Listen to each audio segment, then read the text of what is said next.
Isang mapagpalang gabi po sa ating lahat. Ako nga po muli si Mia Sebastian and welcome to our daily devotion with Pastor Russell Ocampo.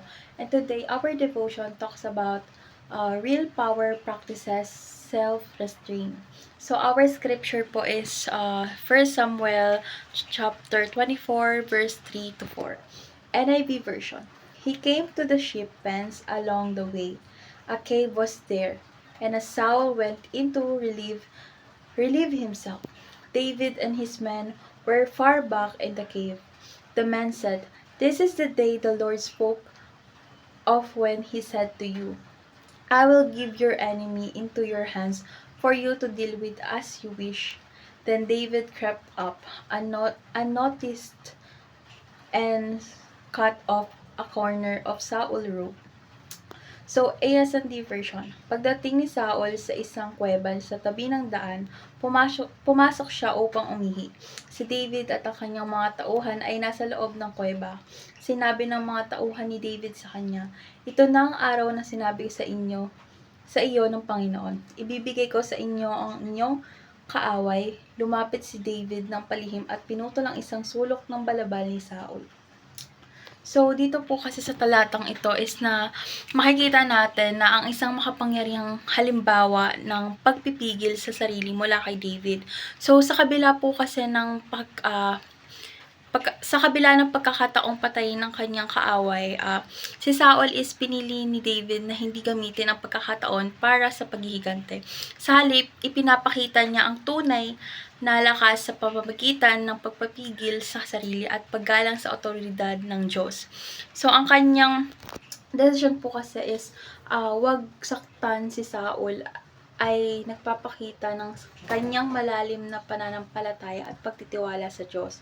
So, dadako naman po tayo sa ating teaching. So, yung teaching po natin, first is real power practices self-restraint. So, tatagalogin ko po, yung tunay po na kapangyarihan is makikita natin sa kanyang kakayahan natin magpigil ng sarili. So, 'di ba, sa kabila po kasi ng pagkakataon na patayin si Saul, pinili ni David na wag itong gawin at ipinakita niya na ang tunay na kapangyarihan ay hindi lamang sa kakayahang manakit o maghiganti, kundi sa kakayahang magpakumbaba at magpigil sa sarili. So, sa gantong paraan po kasi is, gantong paraan at ganitong uri is makapangyarihan kasi nagpapakita po to ng tunay na lakas na loob at pananampalataya sa Diyos. So, pangalawa naman po is yung revenge is like digging two graves. So, yung paghihiganti po kasi natin is nagdudulot yan ng higit pang sakit at poot sa parehong naghihiganti at sa pinaghihigantihan. So, sa halip na magdala po tayo ng paghihiganti or magdala ng tunay na kasihan o hustisya, ang paghihiganti ay nagdudulot lamang ng mas malalim sugat.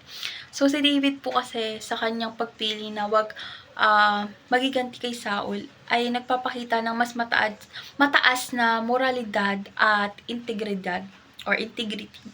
So, lastly po, yung vengeance is the Lord's.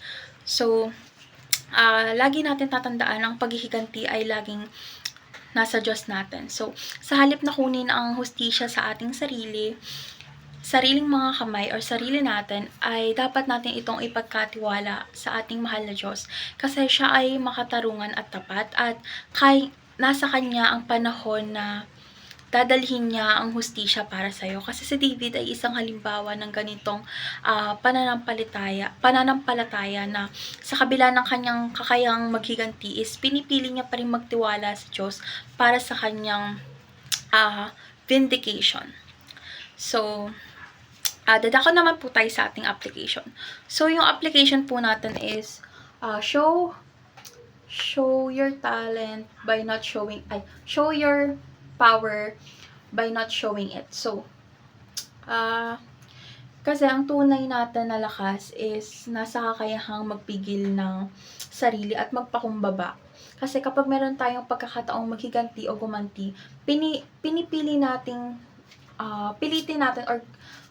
natin wag gawin ito kasi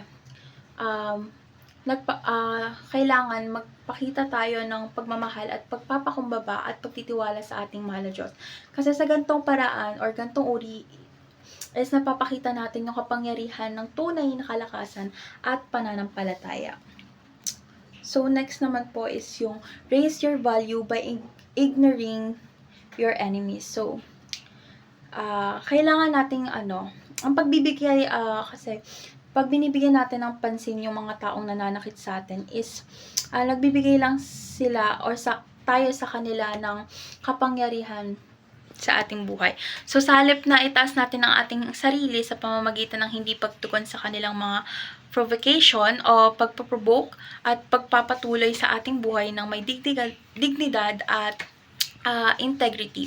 So, ang hindi pagbibigay pansin sa ating mga kaaway ay nagpapakita ng mas mataas na morality at respeto sa sarili. So, next is yung appeal to God's vengeance for vindication. So, lumapit tayo sa Diyos para sa hustisya. Sa halip kasi na magiganti is kailangan natin ipagkatiwala natin sa Diyos ang ating mga hinaing at sakit kasi siya ang makatarungan at tapat na hukom. At sa kanyang panahon, dadalhin niya ang hustisya. Katulad ng sinabi ko kanina. At ang ganitong uri ng pananampalataya is nagpapakita syempre na ng tiwala at kanyang kapangyarihan at kabutihan. So, dadako naman po tayo sa ating discussion. So, ang discussion po natin is, why is power under control a mark of true power?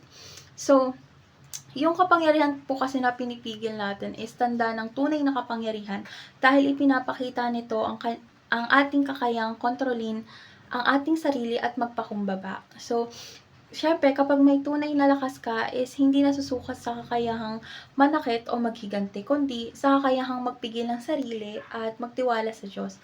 Kapag pinili nating hindi gumanti o maghiganti, ipinapakita natin na tayo ay may mas mataas na morality at integrity.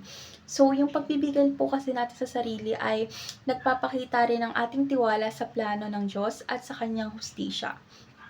So, sa gantong paraan po kasi or uri ng kapangyarihan ay nagbibigay daan sa ating na mamuhay ng may kapayapaan at kaligayahan na hindi natatali sa puot, galit at bitterness. So, sa pamamagitan po kasi ng pagpipigil sa sarili is ipinapakita natin na ang tunay na lakas ng loob at pananampalataya sa Diyos, na siya ang tunay nagbibigay ng hustisya at kapayapaan sa ating mga buhay.